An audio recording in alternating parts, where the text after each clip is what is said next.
তাআলা বলতেছেন বিসমিল্লাহির রহমানির রহিম ওয়া মা তাদরি নাফসুম বিআইয়ি আরদিন তামুত। আল্লাহ সুবহানাহু ওয়া তাআলা বলতেছেন বান্দা তুমি কোথায় কিভাবে মৃত্যুবরণ করবে সেটা আমি গেছি। আপনাদের এলাকায় হয়তোবা প্রত্যেক বাড়িতে একজন না একজন কি আছে, রেমিটেন্স ভাই আছে। রেমিটেন্স মানে যারা কি থাকে, বিদেশ থাকে। রেমিটেন্স মানে যারা কি থাকে, বিদেশ থাকে, তাদেরকে আমরা রেমিটেন্স বলি, অর্থাৎ প্রবাসী। আপনি প্রবাসী ভাইকে জিজ্ঞেস করুন, ও আদরের প্রবাসী ভাই, আপনি 10 বছর 30 বছর এমনকি 12 বছর 15 বছর বিদেশের জমিনত হারাই দিয়ন, যদি ভাই বেরোনে দাঁড়াইয়ে জিজ্ঞেস করেন দে ভাই বিদেশের জমিনত হন আশায় হন উদ্দেশ্যই তুমি তোমার মায়া, তোমার যৌবন, তোমার দেশের জন্য মায়া, মায়ের জন্য মায়া, বোনের জন্য মায়াগুলো কিভাবে ত্যাগ করেছেন? তিনি সুন্দর করে জবাব দেবেন, ও আমার বন্ধু, ও আমার বাবা, আমি শুধু একটাই উদ্দেশ্য আমার জীবন প্রবাস জীবন ত্যাগ করেছি। সেটা কি কি জানেন? ভালো করে শোনো। তিনি বলবেন আমি 5 বছর জিন্দেগি কাটাইছি একটা মাত্র কারণ, সেটা হলো একটা সুন্দর বাড়ি করার জন্য, সুন্দর একটা বিয়ে করার জন্য, সুন্দর একটা গাড়ি করার জন্য। ঠিক নেবে ঠিক? কিন্তু আল্লাহ সুবহানাহু ওয়া তাআলা আমাদেরকে 60 বছর 70 বছর জিয়ান হায়াত দিয়ে আল্লাহ ফসাল্লাইবো বান্দারে 60 বছর এককাল লম্বা হায়াত দিলাম, 70 বছর এককাল লম্বা দীর্ঘ হায়াত দিলাম। ইয়ান খড়ে বিয়ে করে গেলে একবার তুই চোখ বন্ধ করিস, যতক্ষণ নিঃশ্বাস যারা দুনিয়া লুবিয়ে বিয়ে গই। এমনকি 70 বছরের বুড়ো তো কিতাবুল ফেসবুক গাড়ে, কিতাবুল ইউটিউব গাড়ে, এবং দেখি পরে কল দিব 60 বছরিয়া ওফুত আর বছর থাকছে না, তোর বই নক্ষ বিয়ে দি, আর বছর থাক আই কুমড়ো করি, আর বছর থাক ডাহাত দেখা জৈম বছরিয়া লইয়ে না, আর বছর থাক ঘর ঘর বিল্ডিং করিয়ে না, আর বছর থাক তোর বিয়ে করে আমাকে সন্ন্যতন না লাগিবে না, ইতে জিন্দেগি শেষ করে দিয়ে। ঠিক নেবে ঠিক? ইবা হনিয়া 60 বছরকে বুড়িয়ে এটা হন বাজে মিশা হতো না। ঠিক নেবে ঠিক? একবারও যে চিন্তা করি না ছাড়াই আর পরে 60 বছর মাইজে 10 বছর 12 বছর জিন্দাগে হারাইলাম, ওফুত আমল নামাত কে আছে একবারও বালা করি একবারও পোষান্ন লয়। আর আজ এতুন 1 সপ্তাহে বাদ কি দিয়ে হাইয়ান ফরে গিয়ে, কিন্তু 1 বছর আগে 10 বছর আগে 5 বছর আগে ভাইয়ের জুলম করিগন ডাহাত দেশি মিটালাই এহান নয় স্যারের লগে এঙ্গিয়ান মনত পরিব চোখ বন্ধ করিলে ইয়ান বন্ধ করে যা তারা কি করিব? অবশ্যই কি করিব? মনত পড়িব। এহাতাল্লাহ কুতবাই সর্বপ্রথম বলেছিলাম সূরা লোকমানের 34 নম্বর আয়াতে আল্লাহ সুবহানাহু ওয়া তাআলা বলতেছেন বিসমিল্লাহির রহমানির রহিম ওয়া মা তাদরি নাফসুম বিআইয়ি আরদিন তামুত।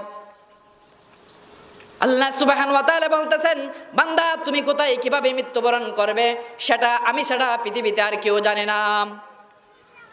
তাহলে এই কথা কেন বললাম? এই কথা বলার একটাই কারণ, আনসালাহ ইবনে সাদ রাদিয়াল্লাহু তাআলা হতে বর্ণিত রাসূল করিম সাল্লাল্লাহু আলাইহি ওয়াসাল্লাম বর্ণনা করেন, আমরা সবাই জানি হযরত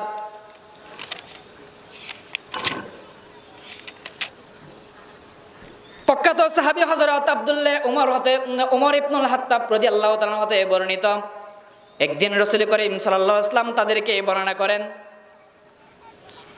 হাদিস শরীফের মধ্যে আসলাম, বুখারী শরীফের হাদিস। এখানে কি বলতেছেন দেখুন, হযরত সুলাইমান আলাইহিস সালাতু ওয়াস সালামের দরবারে একদিন হযরত আজরাইল আলাইহিস সালাতু ওয়াস সালাম হাজির হলেন। আমার পাশে যেমন একজন মুরব্বী বসা আছে, তেমন হযরত সুলাইমান আলাইহিস সালাতু ওয়াস সালামের পাশে একজন মুরব্বী বসা আছে। তখন দীর্ঘক্ষণ ফেরেশতা মানুষ বেশে আসো তার দিকে দীর্ঘক্ষণ তাকিয়ে থাকলেন, জিজ্ঞেস করলেন। দীর্ঘক্ষণ তাকিয়ে থাকার পর যখন আজরাইল আলাইহিস সালাতু ওয়াস সালাম সেই মজলিস থেকে বিদায় নিয়ে গেল, বিদায় নেওয়ার পর জিজ্ঞেস করলো, ও বাদশা সুলাইমান, ও আল্লাহর পয়গম্বর সুলাইমান আলাইহিস সালাতু ওয়াস সালাম, আমি তো আপনার পাশে বসা ছিলাম, এতক্ষণ পর্যন্ত একজন মানুষ আমার দিকে দীর্ঘক্ষণ তাকিয়েছিল, সেই ব্যক্তিটিকে। তখন তিনি বললেন তিনি হচ্ছেন এমন একজন মানুষ, তিনি হচ্ছেন মানুষের রূহ কবজ করে। মানুষে কি করে? রূহ কবজ করে। তখন তিনি হতভম্ব হয়ে গেলেন, ভয় পেয়ে গেলেন। কি বলেন সুলাইমান আলাইহিস সালাতু ওয়াস সালাম, আমি তো ভয় পেয়ে গেলাম, হয়তো আমার রূহটা কবজ করে ফেলবে, এখন কি হবে? তিনি মনে মনে ভাবতেছেন হয়তো এখন তো আমার রূহটা কবজ করে ফেলবে, আমি এখন কি করব? তখন সুলাইমান আলাইহিস সালাতু ওয়াস সালামকে বললেন, আপনি তো আল্লাহ সুবহানাহু ওয়া তাআলার পয়গম্বর, আপনার হুকুমে গাছের পাতা নড়ে না, এমনকি আপনি যদি যা বলেন তা হয়ে যায়। আগেরকার মানুষ পিঁপড়া পর্যন্ত কথা বলতে পারত। তিনি বললেন আপনি আমাকে ভারতবর্ষে রেখে আসেন, কিতাবের মধ্যে উল্লেখ হলো ভারতবর্ষ। তখন তিনি বললেন বাতাসকে আহরণ করলেন, ও আজরাইল আলাইহিস সালাতু ওয়াস সালামের মাধ্যমে হযরত সুলাইমান আলাইহিস সালাতু ওয়াস সালাম মানুষকে বাতাসের মাধ্যমে কোথায় রেখে আসলো? ভারতবর্ষে রেখে আসলো। ভারতবর্ষের একার সাথে সাথে সেখানে মালাকুল মউত হাজির হয়ে গেল। মালাকুল মউত কি হয়ে গেছে? হাজির হয়ে গেছে। হাজির হওয়ার সাথে সাথে তার রুহটা কবজ করে ফেলল। তাহলে আর ভাষা দুগ্গা আঞ্চলিক ভাষা হতে হয়, হয়তো যার মৃত্যু জেড়ে এটা অবশ্যই না ফান্দি জাগ ফরিব, অবশ্যই কি যা ফরিব? না ফান্দি এর জাগন ফরিব। এন যাতে হইয়ে যাতে মানুষ বেড়ে ভারতবর্ষ পৌঁছে গিয়ে গই, তখন সাথে সাথে আজরাইল আলাইহিস সালাতু ওয়াস সালাম হাজির হয়ে এবার রুহ গান কি করে ফেলাইয়ে, কবজ করে ফেলাইয়ে, ইন্না লিল্লাহি ওয়া ইন্না ইলাইহি রাজিউন। এরপর হযরত সুলাইমান আলাইহিস সালাতু ওয়াস সালামের দরবারে আবার আজরাইল আলাইহিস সালাতু ওয়াস সালাম হাজির হলেন। ও সুলাইমান আলাইহিস সালাতু ওয়াস সালাম, আমি যে দীর্ঘ একটু আগে আপনার এখানে আসছিলাম, একজন ব্যক্তিকে দেখলাম, আমি তাকে দেখে হতবিম্ব হয়ে গেছিলাম। কেননা আমার একটু আগে একটা নোটিশ আলো, অমন ব্যক্তি এমন এলাকায়, এমনকি ভারতবর্ষে একজন মানুষকে রুহ কবজ করব, কিন্তু দেখতেছি মানুষটি আপনার দরবারে। মানুষটি কোথায়? আপনার দরবারে।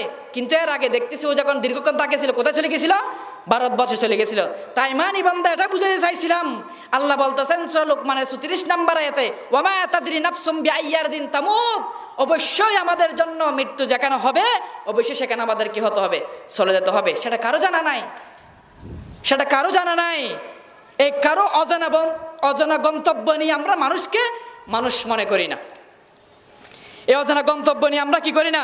মানুষকে মানুষ মনে করি না।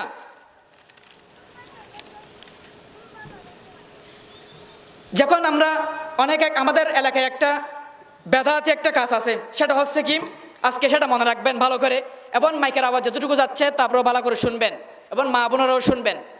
যখন আপনার বাবা সাকারাত চলবে, সাকারাত মানে মৃত্যুর শয্যায় সজ্জিত, অনেকে বলে মৃত্যুর সাথে পাঞ্জা লড়ে। ব্যাকরণগত পাঞ্জা শব্দটা হচ্ছে ভুল, কেননা পাঞ্জা লড়া মানে একজন আরেকজনের সাথে যুদ্ধ করা। আমাদের এমন কোনো পাওয়ার দেয় নাই আল্লাহ আমরা যে আজরাইল আলাইহিস সালাতু ওয়াস সালামের সাথে কি করব? মৃত্যুর সাথে লড়াই করব, এমন কোনো শক্তি আছে? নাই।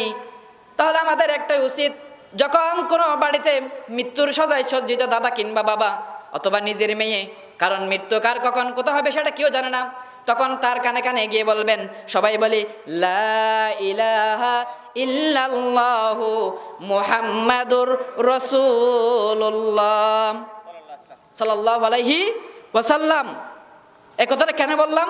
একজন মানুষ যখন সকরাত চলে, ওখানে আমরা গিয়ে বলি, ও ফুতুন্নের বাপ, ও ভুতাইয়ের বা, ওকে তওবা করো না। মসজিদ ইমাম সাহেব লজ্জিরা কি করি? তওবা করি। তওবা করো, তওবা করো। আমার রাসূল বিশ্বনবী মানবতার দূত মুহাম্মদ সাল্লাল্লাহু আলাইহি ওয়াসাল্লাম বললেন, সেই সময় তওবা নয়, তওবা নয়, তার কানে কানে গিয়ে কি করো? এলহাম দাও। কি দাও? এলহাম দাও। কি